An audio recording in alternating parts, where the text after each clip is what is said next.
Depuis le début de l'année 2013, l'un des plus importants carrefours de la plaine de Passy, aux confins des routes arrivant du Fayet et Saint-Gervais d'un côté, Chède et sa PAE de l'autre, ou encore Marlioz et Passy, est entré en métamorphose.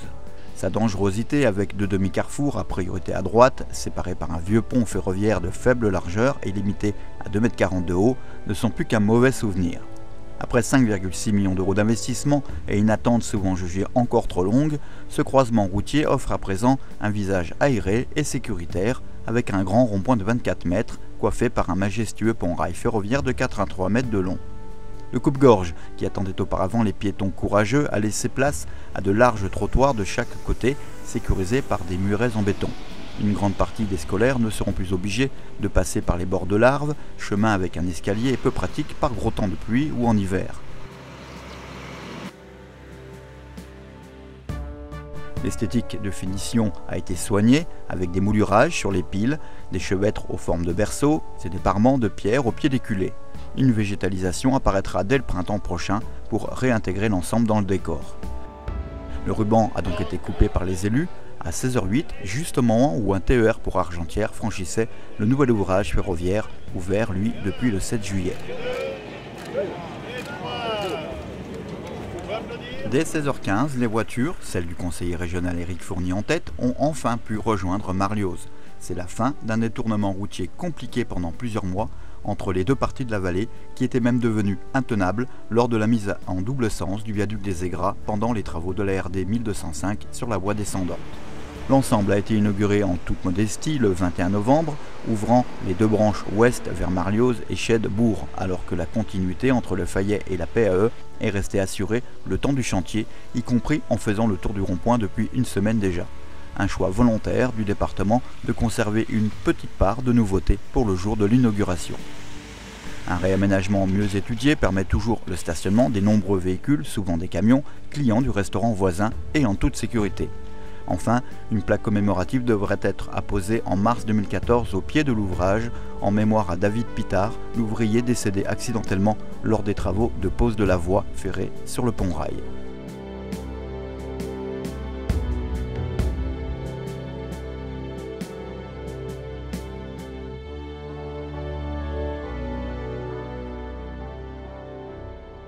Donc j'aimerais remercier aussi Étienne Dupertuis qui a conduit ce chantier. Je ne sais pas s'il est là, mais je pense qu'il a mis la pression suffisamment. Mais ce n'était pas la peine non plus de mettre trop de pression parce qu'on a au pays du Mont-Blanc, comme en Haute-Savoie, on a des entreprises qui ont la capacité, qui ont aussi la fierté de pouvoir respecter leurs engagements. Rien aurait pu quand même se faire, même si ça a été compliqué, s'il n'y avait pas eu une bonne coordination entre les différents services de RFF, du Conseil général. Et je crois que même si c'est long, si c'est compliqué, si on aurait préféré que ça arrive un peu plus tôt, eh bien je crois qu'on peut être fier aujourd'hui de marquer l'histoire de Passy et l'histoire de ce canton et de la Haute-Savoie avec un équipement qui justement va permettre aux habitants de respirer. Et puis il faut remercier aussi d'autres personnes, celles qui ont effectivement permis que les travaux se fassent dans les meilleures conditions possibles. Donc l'entreprise Moret, les propriétaires qui sont à côté, qui ont fait aussi les cessions de terrain. Et je crois que c'est important d'avoir une population qui comprend aussi quel est l'intérêt public, et je crois que les passerands et les habitants de ce secteur ont bien compris quel était leur intérêt, même si, Président, il y a eu bien sûr des périodes qui étaient un peu compliquées à gérer, un peu compliquées pour les commerçants, pour les habitants. Et bien aujourd'hui, au moins on aura réussi le tour de force d'inaugurer ce beau rond-point. Une journée exceptionnelle, il neige et le rond-point est ouvert. Merci. La directrice régionale Anne Lambusson ne pouvait pas se mobiliser, elle est à Paris, et donc elle m'a demandé de venir. Donc on m'a préparé un petit dossier, j'en ai pris connaissance, j'ai vu des photos de ce que c'était avant, et j'ai vu sur le terrain ce que c'est aujourd'hui. Et je me suis dit, bon, après tout, Réseau Ferré de France peut être assez fier de participer à une opération d'aménagement. Vous avez impulsé au niveau du département, des communes. En arrivant, je me suis dit, ça a quand même de l'allure, c'est assez chouette, et manifestement, ça rend service. Bon, alors Réseau Ferré de France a participé en tant que maître d'ouvrage. Effectivement, financièrement, on n'a pas mis la plus grande partie, on a mis 10%. Mais bon, des fois on fait moins, mais en revanche, et avec l'appui des équipes SNCF qui ont piloté l'opération. Je comprends, et ça n'est pas démenti aujourd'hui, que ça s'est bien passé. Ça s'est déroulé donc sur un semestre, avec des coupures complètes de la ligne pendant un certain temps. Il y a eu malheureusement, monsieur le maire, vous l'avez rappelé, un accident tragique avec un décès. Et je crois que du coup, on peut garder à l'esprit que derrière la technique, derrière le développement, derrière le fonctionnement quotidien, il y a aussi des hommes et des femmes, et que, en l'occurrence, rien ne se fait sans cela. Du coup, ça me permet de dire que le retour que je pense on a, c'est que les équipes du Conseil général, de la mairie, de Réseau Ferré de France, de la SNCF ont travaillé vraiment ensemble, et que du coup, vous avez un bon résultat, je crois, dans votre commune et sur votre territoire. Voilà. J'espère que Réseau Ferré de France peut être à vos côtés sur d'autres opérations avec d'aussi bons résultats. Moi, j'ai simplement une toute petite frustration.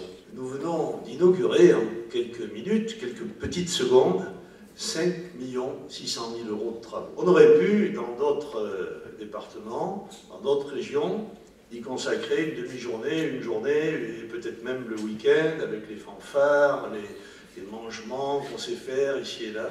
Non, on l'a fait à la tradition savoyarde, tradition sérieuse. 5 600 000 €. Ce qui est important, c'est que vous qui êtes là le sachiez, pour que vous puissiez le dire et le redire, et le redire et le répéter. Les médias sont là pour le faire. Merci de nous accompagner.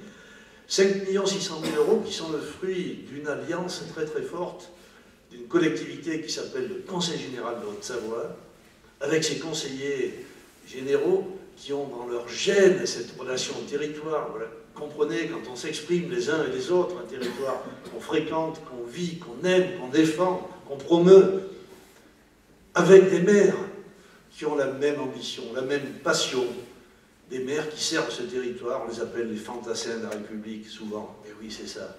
Et travailler ensemble, comme nous l'avons fait, c'est-à-dire mêler les choix de deux assemblées différentes, dans des compétences différentes, mobiliser pour le Conseil général de Haute-Savoie 3 200 000 €, mobiliser pour la commune de Passy 2 millions d'euros, 400 000 € pour Réseau Ferré de France.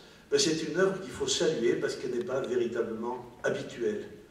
Trop souvent, on se réfugie derrière les contrats de plan, on va chercher l'Europe, l'État, la région, le département, la collectivité, on reste des années, des décennies à constituer un tour de table pour agir. Eh bien non, nous l'avons voulu et nous l'avons fait ensemble.